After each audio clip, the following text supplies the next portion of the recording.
and all these things you can understand from these simple pictures. And that's kind of a lot of fun to think about. I don't want to take this stuff seriously. I think we should just have fun imagining it, not worry.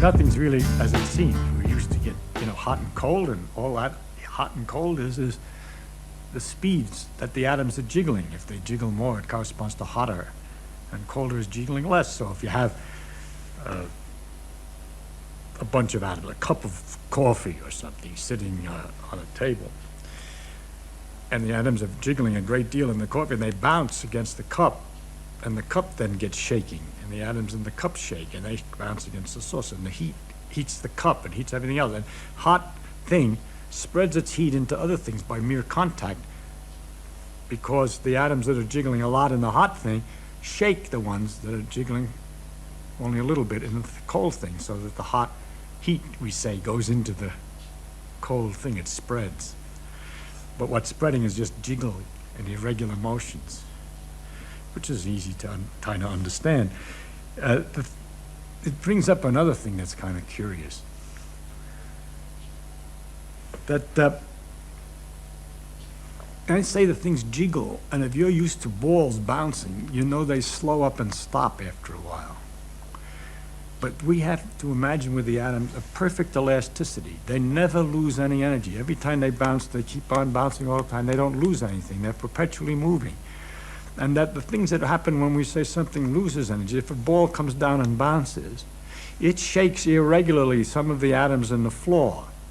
And then when it comes up again, it leaves some of those atoms moving, the jiggling. So as it bounces, it's passing its extra energies, its extra motions, to little patches on the floor each time it bounces, and loses a little each time, until it settles down, we say, as if all the motion has stopped.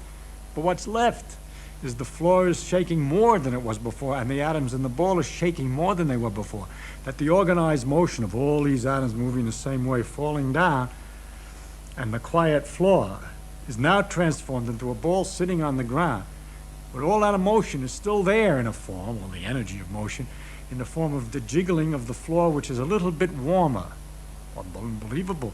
But anybody who's hammered a great deal on something knows that it's true, that if you pound something and hit it a lot, you can feel the temperature difference. It heats up. It heats up simply because you're jiggling it.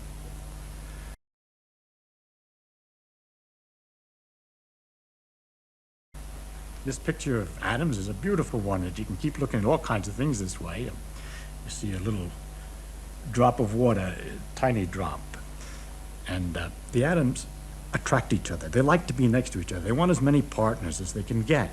Now, the guys that are at the surface have only partners on one side here, in the air on the other side, so they're trying to get in.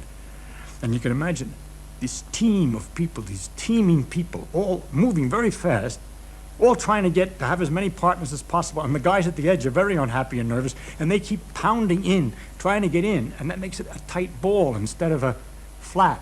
And that's what, surface tension, the way when you realize, when you see how sometimes a water drop sits like this on a table, then you start to imagine why it sits like that, because everybody's trying to get into the water. And at the same time, while all this is happening, there are these atoms that are leaving the surface, and the water drop is slowly disappearing.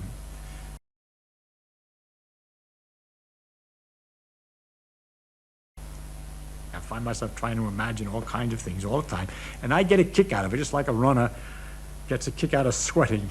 I get a kick out of thinking about these things.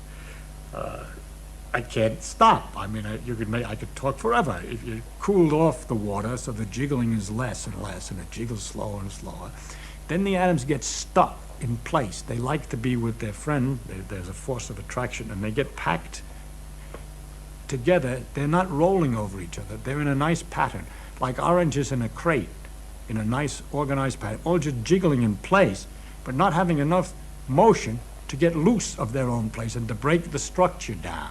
And that's what I'm describing as a solid. It's ice. It has a structure. If you held the atoms at one end in a certain position, all the rest are lined up in a position sticking out, and it's solid at the end. Whereas if you heat that harder, then they begin to get loose and roll all over each other, and that's the liquid. And if you heat that still harder and they bounce harder, then they simply bounce apart from each other, and they're just individual, I say atoms, there's really little groups of atoms, molecules, which come flying and hit, and although they have a tendency to stick, they're moving too fast, their hands don't grab, so to speak, as they pass, and they fly apart again. And this is the gas we call steam. You can get all kinds of understanding. When I was a kid with this air, which I was always interested in, I noticed that when I pumped up my tires in a bicycle, you can learn a lot by having a bicycle. They'd pump up the tires that the pump would get hot. And that also understandable. See, as the pump handle comes down and the atoms are coming up against it and bouncing off, and it's moving in, the ones that are coming off have a bigger speed than the ones that are coming in, so that as it comes down, and each time they collide, it speeds them up. And so they're hotter. When you compress the gas, it heats. And when you pull the piston back out, then atoms which are coming fast at the piston feel a receding or sort of a give. It gives, and it comes out with less energy. It's like going up against something which is soft and yielding. It goes boom, boom, and it loses. So as you pull the piston out and the atoms are hit, they lose their speed and they cool off. And gases cool when they expand. And the fun of it is that all these things which you see or notice in the world about it, the pump heats the gas, or the gas cools when it expands, or the steam evaporates until you cover the cover, and all these things you can understand from these simple pictures. And that's kind of a lot of fun to think about. I don't want to take this stuff seriously. I think we should just have fun imagining it and not worry about it.